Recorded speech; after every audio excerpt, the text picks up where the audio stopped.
Ahora bien, lo que nos dice la literatura científica es que cuando estamos estresados, y en concreto cuando tenemos estrés crónico o cuando tenemos mucha ansiedad, la amígdala detecta alarmas donde no las hay.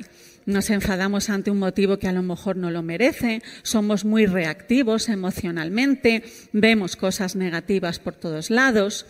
Esto en la neurociencia lo que se ha visto es que la amígdala se hipertrofia, es decir, su volumen cerebral aumenta, es más grande de lo que debiera ser.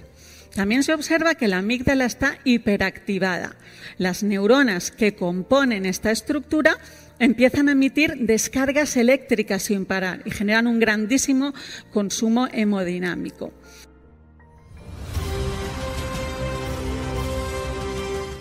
Yo tengo una hija que tiene 5 años y ahora está aprendiendo a montar en bicicleta. Y el otro día, por primera vez, salimos a la calle. Ella estaba muy emocionada porque había aprendido a hacer algo que semanas antes le parecía imposible. Pero claro, como ella es pequeña, no conoce los peligros de la calle, iba muy contenta y se iba a acercar hacia la acera. En ese momento se acercaba un coche. Pues yo no sé cómo lo hice, como haría cualquier mamá, pero en ese momento el mundo desaparece. Yo solo veía que mi hija se acercaba a la acera y sin darme cuenta volé como una gacela y conseguí pararla. ¿Qué es lo que le había pasado a mi cerebro? Pues que técnicamente había sido secuestrado por la amígdala. En nuestro cerebro, en el interior, en las zonas más profundas, tenemos una estructura que se llama la amígdala. Se llama así porque es del tamaño de una almendra. Es una zona muy importante porque está involucrada en la gestión de nuestras emociones. Es la que está implicada, la que se activa cuando hay algo que me gusta, cuando hay algo que no me gusta. Esto se descubrió por primera vez en el año 1984 en la Universidad de Nueva York y desde entonces la amígdala es la región de las emociones por excelencia. Pero esa misma universidad, años después, descubrió que la amígdala tiene una peculiaridad, y es que la amígdala es un detector de alarmas. Cuando hay algo que le parece que es alarmante, que nos pone en peligro, se activa de una forma muy fuerte y activa una carretera secundaria, es decir, no respeta la jerarquía del cerebro, activa una carretera y accede directamente a la corteza frontal. La corteza frontal para la neurociencia es la joya de la corona, es la zona que está más involucrada en la gestión de nuestra conducta, por ejemplo. Decimos así en un lenguaje un poco popular que es el cuartel general del cerebro. Entonces la amígdala cuando reacciona, cuando hay algo que nos da mucho miedo, cuando hay algo que tiene una emoción que es muy fuerte, toma el control de la amígdala. En ese momento bloquea los demás sistemas, nada más existe, solo proceso la información en la que está involucrada en ese momento la amígdala. Como os imagináis, esto es una ventaja maravillosa. En ese momento, pues yo reaccioné como una gacela y pude parar a mi hija. Ahora bien, lo que nos dice la literatura científica es que cuando estamos estresados, y en concreto cuando tenemos estrés crónico o cuando tenemos mucha ansiedad, la amígdala detecta alarmas donde no las hay. Nos enfadamos ante un motivo que a lo mejor no lo merece, somos muy reactivos emocionalmente, vemos cosas negativas por todos lados. Esto en la neurociencia lo que se ha visto es que la amígdala se hipertrofia, es decir, su volumen cerebral aumenta, es más grande de lo que debiera ser. También se observa que la amígdala está hiperactivada. Las neuronas que componen esta estructura empiezan a emitir descargas eléctricas sin parar y generan un grandísimo consumo hemodinámico.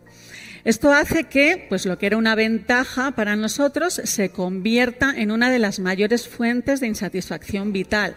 Estamos constantemente irascibles, viendo problemas a lo mejor donde no los hay, porque la amígdala ha bajado su umbral para detectar esas alarmas. Desde la investigación científica estudiamos de qué formas podemos hacer que ese sistema amigdalino se regule. Es decir, no tiene que desaparecer, pero tampoco tiene que estar tan hiperactivado. Una de las formas que estudiamos en la universidad es a través de la meditación. cómo cuando realizamos meditación de forma regular podemos moldear, equilibrar ese sistema. Siempre nos preguntamos, ¿no? Y yo que me dedico a la investigación, digo, bueno, ¿qué tengo que hacer para meditar? ¿Me tengo que ir a vivir a un monasterio? ¿Medito? No hace falta llevar una vida retirada, no hace falta vivir en ciertas condiciones, no hace falta meditar un montón de horas, ni consiste en dejar la mente en blanco. Lo que supone la meditación, lo que nos dice la neurociencia,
es que a los 5 días de empezar a meditar se empiezan a observar cambios en la estructura de nuestro cerebro.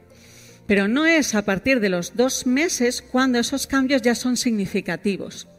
Hay zonas que aumentan, zonas que disminuyen, conexiones que se generan. ¿Y cómo podemos empezar a meditar? Pues una de las formas, ¿no?, más que has visto en la literatura científica, que es más fácil para empezar a meditar, es empezar a observar las sensaciones de nuestro propio cuerpo. Es mucho más fácil observar las sensaciones de nuestro propio cuerpo que intentar controlar nuestros estados mentales, controlar nuestros pensamientos. Una de las formas más comunes es, por ejemplo, observar nuestra respiración. Cómo entra el aire, cómo sale. ¿Qué sensaciones nos produce cuando estamos respirando? Cuando hacemos eso, lo que estamos haciendo es contemplar nuestros propios estados, observar nuestras propias sensaciones. La respiración afecta a nuestro cerebro. Cada vez que nosotros inspiramos, la dinámica de nuestras neuronas cambia. La respiración es uno de los marcapasos de zonas tan importantes como, por ejemplo, el hipocampo, que es la memoria, la corteza frontal, de la que hemos hablado, la amígdala, que son las emociones. Observar nuestra respiración aumenta la influencia que ya de por sí tiene la respiración sobre nuestro cerebro. Estamos observando uno de los procesos que más afecta a nuestra dinámica. Estamos trayendo nuestra atención al momento presente y estamos observándonos a nosotros mismos. Y ahora preguntaréis, bueno, ¿y qué tiene que ver esto con el secuestro amigdalino, ¿no?, del que me has empezado a hablar? Lo que vio la Universidad de Múnich es que cuando nosotros empezamos a meditar, y meditamos pues aproximadamente una media hora, 3/4 de hora al día, y no hace falta que sea todos los días, pueden ser unos 5.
días a la semana, a medida que se reduce el estrés, se reduce la amígdala.